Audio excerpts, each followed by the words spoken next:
Tahapan dalam proses pelaksanaan rekrutmen dan seleksi menurut artikel yang ditulis oleh Baik Setiani dan Nilah Mardia. Berikut ini beberapa tahapan dalam proses pelaksanaan rekrutmen. Yang pertama ialah mengidentifikasi jabatan yang kosong dan berapa jumlah tenaga yang diperlukan oleh perusahaan. Dalam proses rekrutmen, dimulai saat adanya bidang pekerjaan baru di perusahaan yang kosong, yang mana karyawan tersebut dipindahkan ataupun dikeluarkan daripada perusahaan.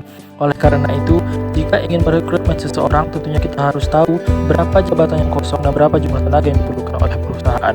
Lalu yang kedua, mencari informasi jabatan melalui analisis jabatan.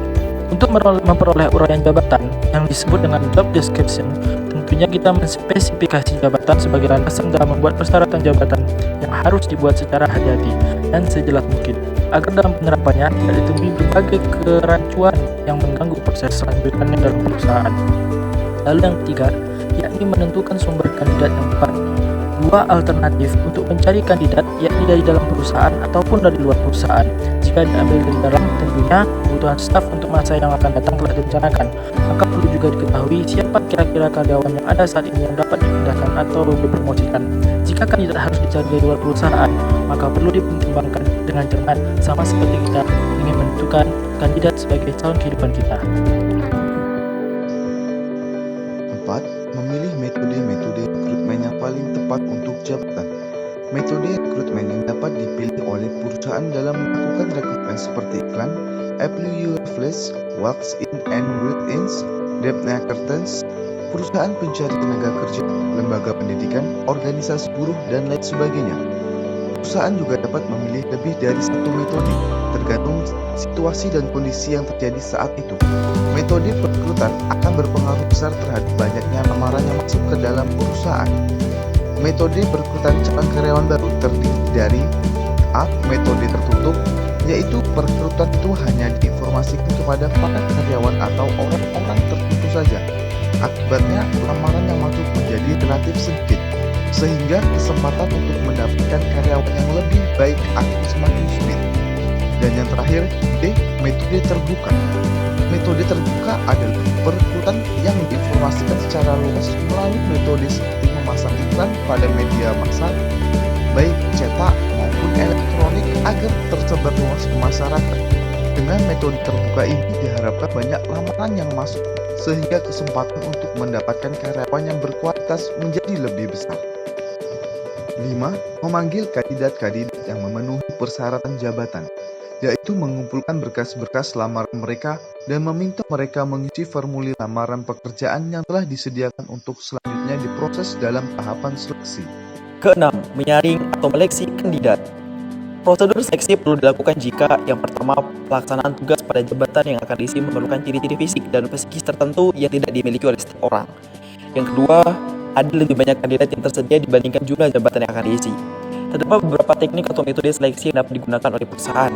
Hal terpenting untuk diperhatikan adalah bahwa masing-masing teknik seleksi mengukur karakteristik tertentu, sehingga akan memberi informasi yang berbeda-beda mengenai kandidat. Pemilihan suatu teknik atau metode sebagai prediktor dalam prosedur seleksi sangat tergantung pada ciri-ciri pekerjaan, validitas dan reliabilitas metode, presentasi calon yang terseleksi, dan biaya penggunaan teknik tertentu. Beberapa teknik seleksi yang sering digunakan adalah formulir lamaran, data biografi, referensi dan rekomendasi, kemudian wawancara, tes kemampuan dan kepribadian, tes fisik atau fisiologis, tes simulasi pekerjaan, dan assessment center.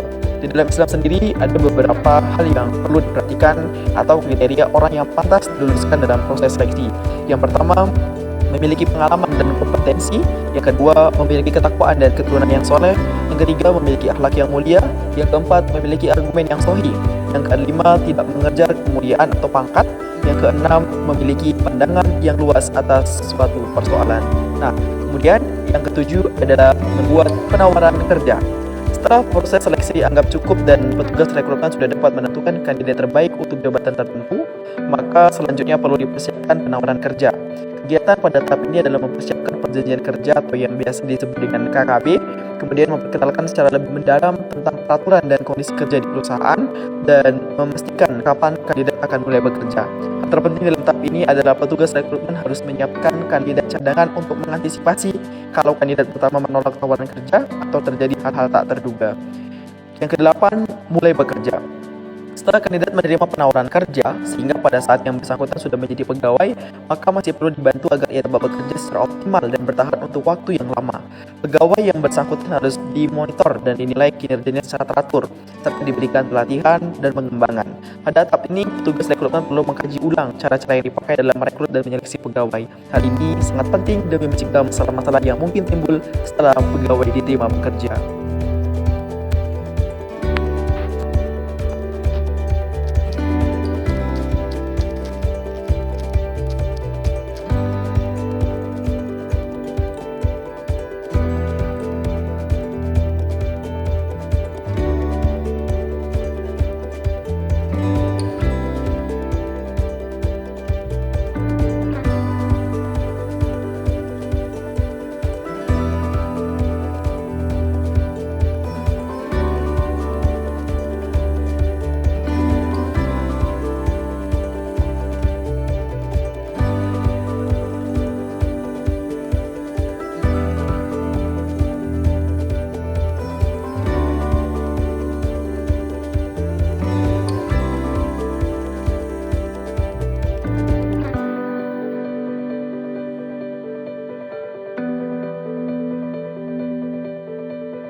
Pengelolaan sumber daya manusia dalam meningkatkan kualitas dakwah merupakan proses perencanaan secara matang untuk mencapai suatu tujuan maksimal yang diinginkan. Jadi, secara sederhana, istilah pengelolaan sumber daya manusia dalam meningkatkan kualitas dakwah yang dimaksud adalah proses kegiatan yang berkenaan dengan fungsi-fungsi manajemen, khususnya mengenai planning, organizing, executing, dan controlling. Adanya perencanaan, maka proses kegiatan dakwah berjalan secara efektif. Karena program dapat disesuaikan dengan tenaga, waktu, biaya, dan fasilitas lainnya. Perencanaan juga sebagai dasar pijakan terarah dan teratur, serta memikirkan secara matang mengenai hal yang akan dikerjakan dan bagaimana cara mengerjakannya, sehingga dapat dipertimbangkan kegiatan apa yang harus diprioritaskan dan mana kegiatan yang harus dikemudiankan. Organizing atau pengorganisasian berasal dari perkataan organon yang berarti alat atau instrumen. Organisasi dapat diartikan sebagai suatu sistem usaha kerjasama daripada sekelompok orang untuk mencapai tujuan bersama. Jadi, organisasi adalah sebuah perangkat untuk mencapai sasaran tertentu.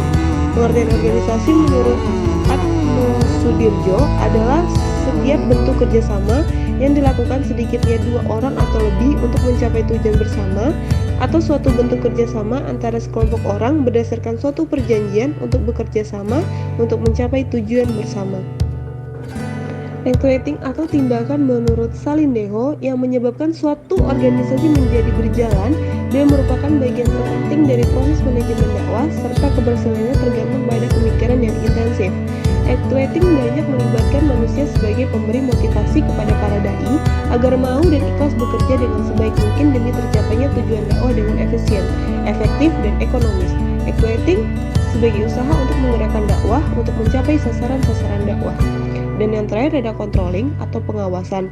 Dalam pengelolaan sumber daya manusia, dalam meningkatkan kualitas dakwah dilaksanakan dengan memberi evaluasi mengenai pelaksanaan kegiatan, maka dapat dilakukan langkah-langkah perbaikan. Jika hasil penilaian menunjukkan titik kelemahan, sebaliknya, jika hasil evaluasi menunjukkan hasil yang baik, maka hal itu berguna untuk mempertahankan prestasi yang telah dicapai atau berusaha meningkatkan ke arah yang lebih baik. Evaluasi terhadap pengelolaan sumber daya manusia dalam meningkatkan kualitas dakwah sangat dibutuhkan dalam mencapai tujuan dakwah.